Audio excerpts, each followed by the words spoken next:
Hi there, this video is about you. Not you specifically watching this video, but the concept of you, the word you.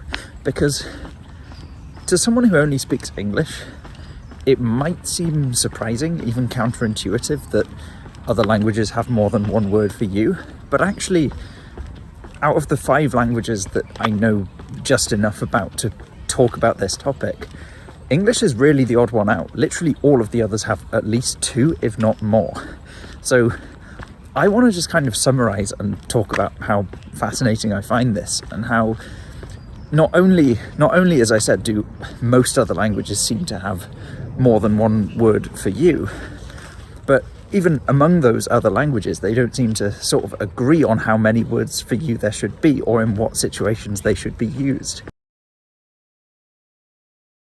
So, first of all, French and Welsh seem to have a pretty similar approach to you, which is there are 2 words. One is informal singular, so, you know, you're talking to one friend or one family member, and the other one is for plural and or formal. So in French, this is tu and vous.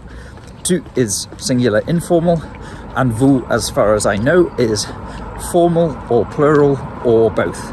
So, you know, if you're talking to your boss, or multiple of your bosses, or multiple friends, all of that, as far as I understand, is vous in French. And similarly in Welsh, you've got the singular informal ti and the plural formal or plural formal chi. Now, I have heard chdi in Welsh, but I don't know if that's sort of I don't know if that's part of standard Welsh, or if that's just a sort of maybe a dialect thing, or a kind of informal, not technically correct middle ground between chi and ti. I don't know. As far as I know, in sort of standard Welsh, it's chi and ti. However, moving on to German, things get a little bit more complicated, because now there are 3 words for you. There's du, which is singular informal. It's very similar to tu and ti. But then there is ihr, which is plural informal. So you can only use this when talking to multiple people, but multiple people in an informal way.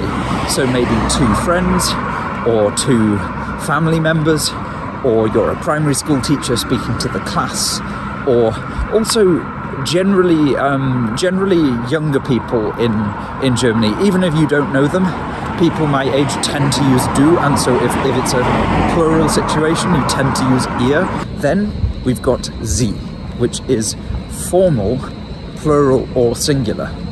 So sie in German doesn't work quite the same as vous in French and chi in Welsh, because it's not used for all plurals.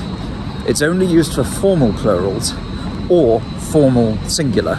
So if you're talking to one boss, or 2 bosses, or, you know, you're a waiter in a restaurant serving 1 customer or 2 customers, you would use sie for all of those situations. But if it's 2 friends, you would use ihr. Interestingly, both the pronoun sie and the conjugation of all verbs with sie is exactly the same for you formal and for they, as in, you know, 3rd person plural, which I think derives from the fact that sie, like the formal you in quite a lot of languages, comes from a kind of a way of talking to sort of respected figures in the past in a sort of 3rd person indirect way as a sign of respect, which I'll get to in more detail in a second, because it's time to talk about Spanish. Spanish, in a way, makes things more complicated than any of these other languages, but in a way it's also more straightforward, as I'll explain. Now, I realise that whenever I talk about Spanish at this point, because of how my audience has changed over the last couple of weeks, I'm mostly explaining this to people who know more than me about Spanish, so please do correct me on literally anything to do with Castellano. Same goes for German, actually. If you're watching this and you're German, correct me on anything I get wrong. But my understanding of Spanish you is, in Spain, there are 4 words for you. Tu is singular informal, usted is singular formal, vosotros is plural informal, and ustedes is plural formal. So the reason I said, although Spanish has more words for you than any of the other languages I know, it's also kind of more straightforward because it's for every possible combination of number of people and formality is covered by one of these words. They're really specific about which you're talking to. However, hop across the Atlantic to most of Latin America, and suddenly there are only 3 words for you because they do not use vosotros, at least as far as I know. My understanding is you've still got tú and usted, but then ustedes is just used for all plurals, regardless of formality.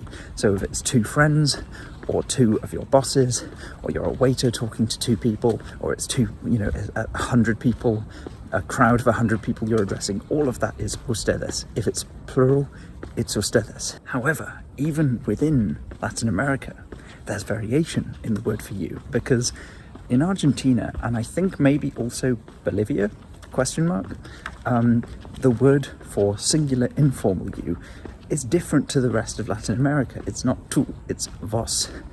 And not only does the pronoun change, the conjugation of the verb is different, which is why I've seen so many Argentines in my comments recently saying things with sos un genio, which thank you very much, but also thank you for getting me used to how verbs conjugate with the pronoun vos as opposed to tú, because I really had next to no experience with that before I started getting loads of Argentines in my comments section. One more point which I wanted to make regarding usted, which I hinted at earlier when I was talking about Sie, is usted demonstrates how a lot of these formal versions of you were originally a very indirect way of referring to the person you're talking to.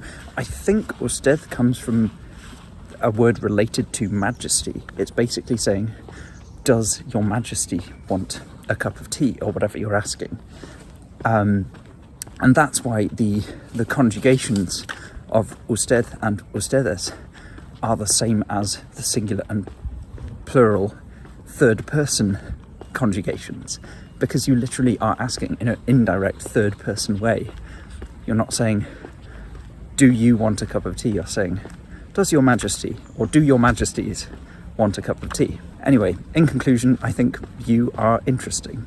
And also, if you speak any language apart from the 5 that I talked about here, especially like non-European languages, I genuinely have very little idea how the word you or the concept of you works in, for example, Japanese or Mandarin or Arabic or Farsi, anything like that. So if you have any thoughts, please tell me.